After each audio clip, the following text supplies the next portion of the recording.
Galnet News Digest, 29th of September 3311. We read the news so you don't have to. On the day the Lakon Type 11 Prospector becomes available in early access for anyone with at least 16,500 ARCs to spare, Lakon launches a trial to demonstrate just how good their new ship is. Squadron carriers unexpectedly acquire a commodities market. System architects get to demolish some of what they built. And Archon Delane has 4 systems confiscated to make more room for new commanders.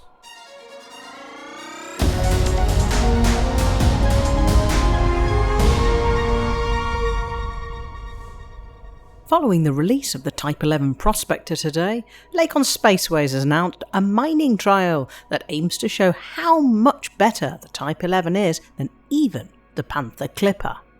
The Type 11 is available in early access for ARCs, together with its unique modules, the Mark II Mining Repeater and the Mark II Mining Olympic Controller. Lakon asserts that the Type 11 can extract more minerals per asteroid than any other mining vessel, and it's certainly more fun to fly around asteroids than the Panther Clipper. The mining trial is at Maltzberg Vision in the Andea system. All commanders with a mining ship, which means a ship with mining lasers, prospector and collect Olympic controllers, a refinery and some cargo space, are welcome to take part in the trial by signing up, mining platinum, painite and osmium from metallic or metal-rich planetary rings, and then selling it into Maltzberg Vision's commodity market. The market will pay 6 times the galactic average, so it's a good way to boost your credit balance. All contributors will be awarded a Lakon Spaceways decal and an Umbra cyan paint job for the Type 11 Prospector. There's also a reward for the community as a whole. For each tier completed during the 2 weeks of the initiative, the squadron perk for increased mining fragment yield will be permanently increased by 1%, giving a possible maximum increased fragment yield of 20%. It'll be interesting to see whether the Type 11 is everything Lakon believes it to be.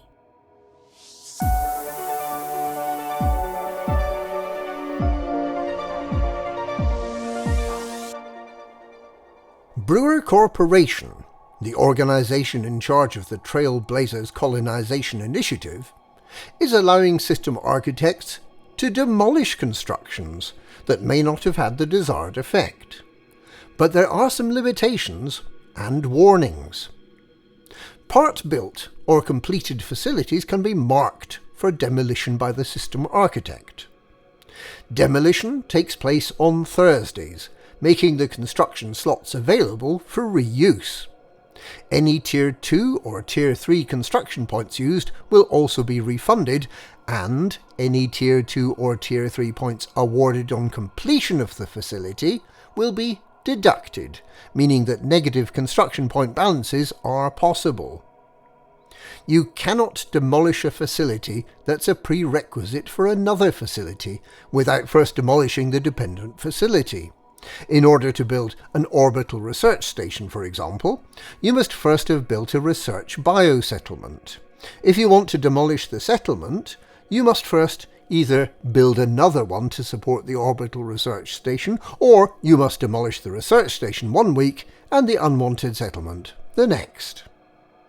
The first port built to create a colony cannot be decommissioned, so it is not possible to uncolonize a system. There are 2 key warnings. The commodities used to build a facility will not be refunded when the facility is demolished. And if you paid ARCs to rename the facility, those ARCs will not be refunded either. So it's perhaps a good thing that there's an option to cancel the demolition before the next weekly maintenance, after which the facility will be gone for good. In related news, the commodities required to complete constructions that are in progress can now be viewed on the galaxy map, either as a system total or by each facility under construction. Away from colonization, there have been a few unexpected changes to squadron carriers, with the introduction of a commodities market, and the ability to let non-squadron members land on the carrier. we're also finally able to restock limpets on our squadron carrier. For exobiologists, the handheld organic sampler is now able to show what organics there are up to a maximum of 750 metres away, although it can be hard to see the colour indication from such a distance. Just what prompted Supratech to make this improvement remains a mystery, as does the fate of Terry Tora. We're still waiting for news, although it seems likely we'll get some sort of update later this week.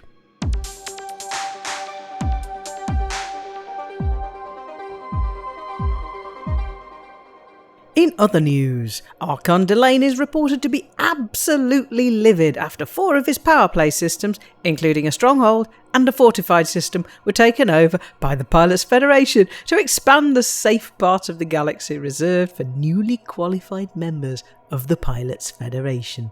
The HIP 97950, Congoloka, Nguna Bojo and Arapahoe systems are now pirate-free zones, and commanders are now permitted to choose a new name on payment of 500 arcs and approval of the new name. Names cannot be longer than 20 characters or have spaces at the start or end. You cannot rename your commander twice within 7 days, so it's a lot less practical to rename your commander Evel Knievel for that buckyball race.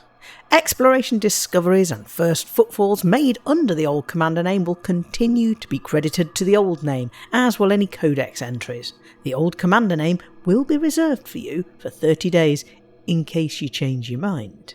After that, it will be open to anyone that wants it.